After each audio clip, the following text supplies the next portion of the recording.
Hello, and welcome to James Lester's Express Lane, where we get you and out as fast as possible.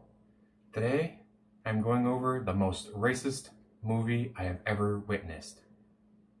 There's a lot of racist movies out there, but it's like, oh, well, it's 1922, the KKK is at its peak. Yeah, this movie's gonna be racist. I'm talking about a movie made within, well, Paul Walker was still alive because Paul Walker was in it, so it's no more than, 5 years old? The movie? Brick Mansions. Some people might be going, what do you mean it's racist? I thought it was a good movie. Then you weren't paying attention. For those of you who haven't seen it, or it's been a while, here's the story of Brick Mansions. The whites and Asians of Detroit get tired of the blacks and Mexicans committing all the crime. So they call in the military, round up the blacks and Mexicans, throw in the brick mansions. Now, that's not the racist part. The racist part is when it works. If they had thrown all the blacks and Mexicans in the brick mansions, and crime was so prevalent, everybody died, it wouldn't be as racist. But the fact that it works, that once they throw all the blacks and Mexicans into brick mansions, crime disappears. People walk down the street, oh, sir, you dropped your wallet. Oh, thank you. Oh, you left your doors unlocked. Well, of course I left my doors unlocked. No more blacks and Mexicans. That's the racist part, is the fact that it works. Like, how did nobody see this? That they rounded up all the blacks and Mexicans and crime disappeared completely. The only time a crime is committed is when a black or Mexican escapes from brick mansions. That's right. They escape. Like, yeah, I'm gonna be free. What do? Do I flee the city? Do I become a productive member of society? No. They immediately commit crime. That's all they do. It's the second they get out of brick mansions, commit crime. It's like, how am I the only one seeing how racist this is? Then the whites and Asians are tired of the blacks and Mexicans escaping, committing crime. It's like, fine, we'll just give it to brick mansions. How do we do that?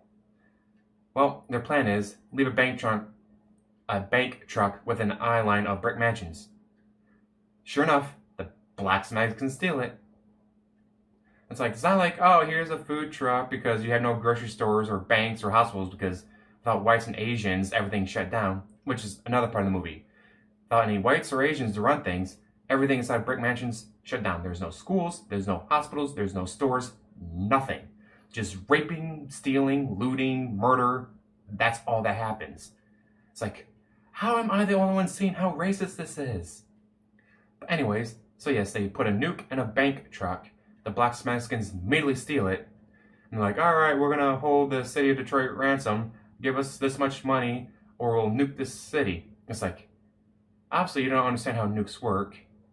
Which makes me think it was never a nuke at all. It's probably a regular bomb. But they just thought it was a nuke, or they were told it was a nuke.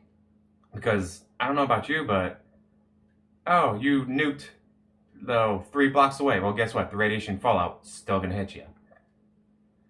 But anyway, so then they have to send in Paul Walker, white guy, to save the day. But at the end, Paul Walker realizes, oh, the whites and Asians were tired of the blacks and Mexicans committing crime whenever they escaped brick mansions. So they got the nuke in there, and they're gonna detonate the nuke inside of brick mansions to wipe out the blacks and Mexicans. So then he saves the day. He stops that from happening. But it's like, but in the premise of this movie, the blacks and Mexicans are the only ones who commit crime. The whites and Asians, no, once the blacks and Mexicans were rounded up and thrown into brick mansions, Detroit became a utopia. No crime. People lived to be 150.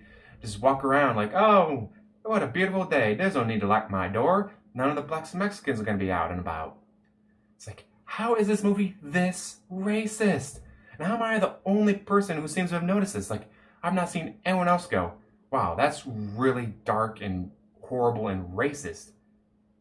This movie is so racist.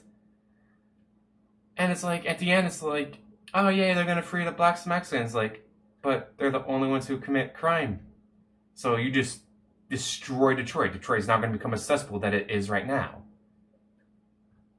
It's like, I'd love to see a brick mansions too where, oh yeah, the whites and Asians go, you know what, it was a really bad idea letting them back out. Call the military, round them back up, throw them back into brick mansions.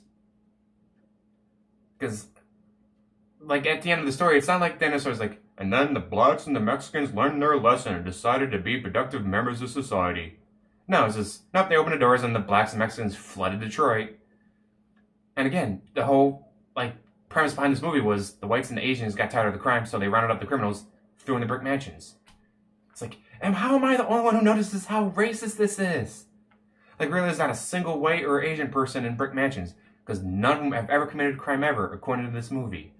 And not a single black or Mexican person was allowed to live in Detroit. They were all thrown into brick mansions. How? How was I the only person to see how racist this is?